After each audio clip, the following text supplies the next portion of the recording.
Philip Spivey, 2009 British team member, also winner of the BSJA Easybed Elite National Championship on his 2005 Fox Hunter winner, Romanov. We went to meet him at his Northamptonshire base. I started show jumping when I went to Mazzarella's, worked there for a year and a bit. Then I went down to Robert Smith's. I learnt a lot. He was at Quendon at the time in Essex, and then moved on to Belgium. I rode in Belgium for 2 years and then came back and started doing my own thing. My main influences, I would say, are probably Robert Smith at the beginning. Then in Belgium, lots of different people. Peter Charles has helped me a lot. Philip Spivey made his debut at the top level in 2009 as a team member of 2 Maidan Nations Cup squads, in Falsterbo in Sweden and in Aachen in Germany, justifying his selection with very solid results. On horse he produced to the top himself, Romanov. The former Fox Hunter winner Romanov, just one of a growing, exciting, world-class string of horses at Philip's Midlands base. Right, this is the first horse that you meet in the yard. This is a star, it's called Rome. That's his stable name. And he is basically a chestnut stallion. You can see he's 16-1, he's 11 years old, and he's the best. And he knows it. Next, we have a Limp. He's 12 years old. He came over from America. He's my other Grand Prix horse. He jumps internationally. He was placed in Aachen. He's another character of a horse. You know, he loves the attention. He loves being part of the scene. You know, he'll come and he'll talk to the camera now, like I said. He really wants to be part of everything. Moving on, this is one of the ones we were talking about earlier, as in wants to produce. He's a 5-year-old rising 6. He's a German horse. I think a lot of him, and I really believe that he's another one that's going to go on and be a little superstar. He's a lovely stamp and model of a horse, and he's again another nice stallion. And here we have his friend, Curato, another Holsteiner. He belongs to Donald McTaggart, who also owns Carl Hessner's good dressage horse, Liebling, who was also at Windsor. And the 2 stallions, as you can see, get on quite well together. So we've come to the tack room, the hub of the business here at Philip Spivey's yard. Philip, the winner of the Grand Prix a few weeks ago at the Scope Festival. Big Grand Prix indeed, and we're going to take a look a little bit at the rounds that he took part in that. It's a 3-round competition, Philip. We look at round 1 first. What are the thoughts, really? You've got a long way to go with this competition of how to tackle it. Exactly, yeah. It's 3 rounds. Here I've jumped the first fence. We're carrying on round the corner.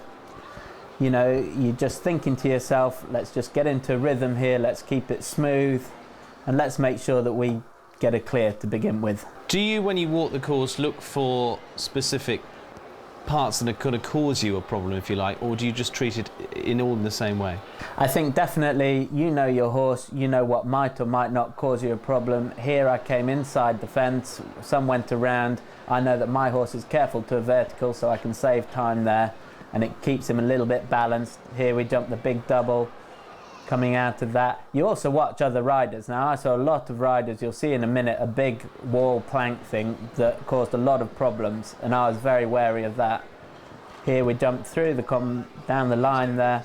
The horse jumps really good, he's jumping well at the moment. Here's a triple bar off the corner, we're riding forwards to that, and then we just keep going, run down to the vertical, and then the big ox are coming out. Now this is a fence that caused a lot of problems, so I set up well here and I make sure I've got him in my hand. You can even see he just hesitates, or it feels to me, and he jumps a bit to the left over that fence. Then he comes through a double of oxers going into the crowd. He jumped that well, but that was the fence with the plank caused the most problems, and then this fence, you think it's going to cause problems, but it actually rides really well. How does your strategy change? You've got a 3-round competition here, as we know. The second round, not against the clock, it's just about jumping the fences, but it's less fences in the track. What's your mindset? It really depends on your horse. For me, a 3-round competition is perfect because the bigger the better for this horse. You know, now the fences are getting up to about 1.50 m.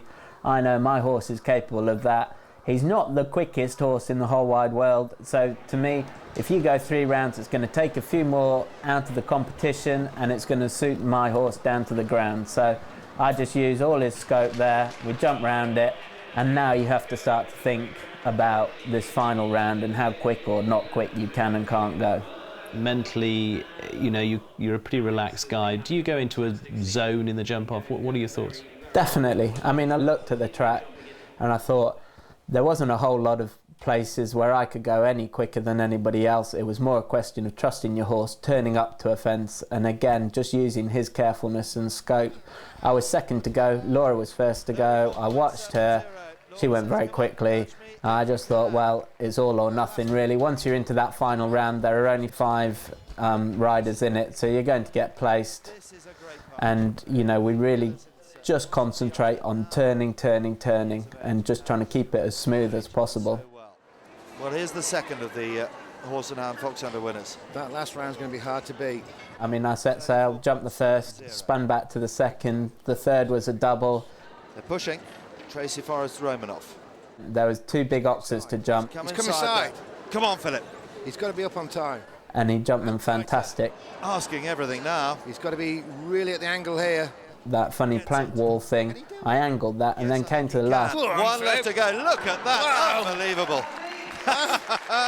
Well, I would have never believed that Laura Rennick could be beat by 1.43 seconds. That is fantastic. Fantastic. I turned him so tight to the last, he pulled his front shoe off. It flew up, hit the balcony, and as I went through the finish, it landed and hit me on the hat. So they always say a lucky horseshoe, and that was for me. My goals personally now are to keep at the level and the standard that I've achieved. I'll be aiming for Kentucky. The World Equestrian Games are there next year, and I feel that the British team would have a good chance. And also to keep producing horses. I think it's vital for us as a British team to have horses coming through. The British scene is the best for bringing young horses through. I really believe that. I think we have the right classes. I think the shows are good, and I think for that beginning step, you know, it's a great grounding for them. I've got some really nice 5, 6-year-olds, a couple of 8-year-olds that I think will go on and make really good international horses. You know, you need a bit of luck on your side for the horses to go all the way through, but, you know, I've done it once and I believe I can do it again.